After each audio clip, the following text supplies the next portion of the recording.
সুপ্রিয় দর্শক, আসসালামু আলাইকুম। আশা করি সবাই অনেক ভালো আছেন। আরেকটি নতুন রেসিপি দেখার জন্য আমন্ত্রণ জানাচ্ছি। বাসায় কিভাবে সহজে ভাপা পিঠা তৈরি করা যায় খুব সহজেই রাইস কুকারে, সেটা আজকে দেখাবো। আপনি বানাতে না পারলেও সেটা বানাতে পারবেন এই রেসিপিটি দেখে। সহজ এবং মজাদার। চলুন দেখে নেওয়া যায় কি কি লাগছে। এখানে নিয়েছি আমি একটি পরিমাণ মতো 1 কাপের মতো পানি। পানির ভিতরে আমি 1 চামচের মতো লবণ দিয়ে ভালো করে মিশিয়ে নিচ্ছি।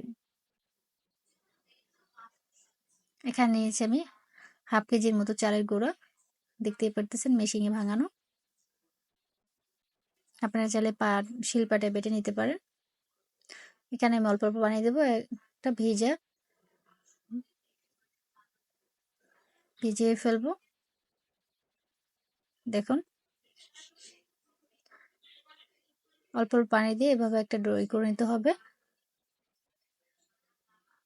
এটা যেহেতু শুকনো চালের আটা, অল্প অল্প দেখুন আমি যেভাবে মুট করেছি, এভাবে মুট না ভাঙে যেন সেদিকে খেয়াল রাখতে হবে। এখন আমি এগুলোকে চালনির সাহায্যে চেলে নিচ্ছি। একটু কষ্ট হবে, ধৈর্য ধরে চেলে নিতে হবে। সবগুলোকে এভাবে করে আমি চেলে নিচ্ছি।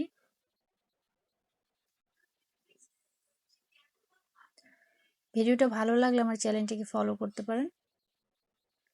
এভাবে করে সবগুলোকে আমি চেলে নিয়েছি।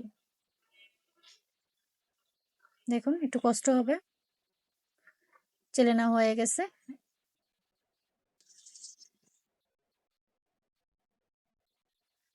আমি এখন বানানো প্রসেসে চলে যাব। এখানে নিয়েছি আমি একটা রাইস কুকারের মোল্ড নিয়ে নিচে দিয়ে দিচ্ছি সুতি কাপড়।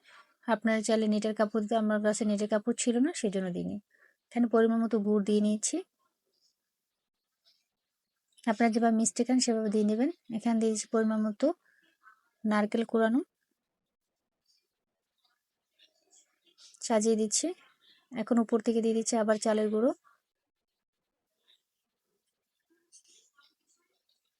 চেপে চেপে হালকাভাবে দিয়ে দিচ্ছি, বেশি চাপানো যাবে না। আবার দিয়ে দিচ্ছি গুড়, সামান্য পরিমাণ নারকেল দিয়ে। এখন উপরে দিয়ে দিচ্ছি আমি চালের গুঁড়ো আবার একটু। সবগুলোকে ভাবে করে দিয়ে একটু হালকা হাতে চেপে নিব। বেশি জোরে চাপা যাবে না, চারপাশটা সমান করে দিতে হবে। যেহেতু আমি বলেছি রাইস কুকারে, এখন আমি এখানে পানিটা গরম করে নিয়েছি। এখন আমি ঢেকে দিব। ফিরে আসছি 15 মিনিট পর। 15 মিনিট পর ফিরে আসলাম। দেখুন, আমার হয়ে গেছে কিন্তু পিঠাটা। এখন আমি উঠিয়ে দেখিয়ে দিচ্ছি। এখন আমি উঠিয়ে নিচ্ছি। আমি কিন্তু গরম গরম ঢেলে নিয়েছি, আপনার ঠান্ডা ঠান্ডা করে ঢেলে নেবেন, নাহলে পিঠাটা ভেঙে যাবে। এখন আমি একটু কেটে দেখাচ্ছি কত লোভনীয় হয়েছে। কেউ না না পারলেও সেও তৈরি করতে পারবেন, এত সহজ করে দেখিয়েছি রেসিপিটিকে। আশা করি আমার রেসিপিটি ভালো লেগেছে। দেখুন কত লোভনীয় হয়েছে, তাই না? খেতে অনেক সুস্বাদু হয়েছে। বাসায় তৈরি না করলে বুঝতে পারবে না যে এত মজা। আসসালামু আলাইকুম।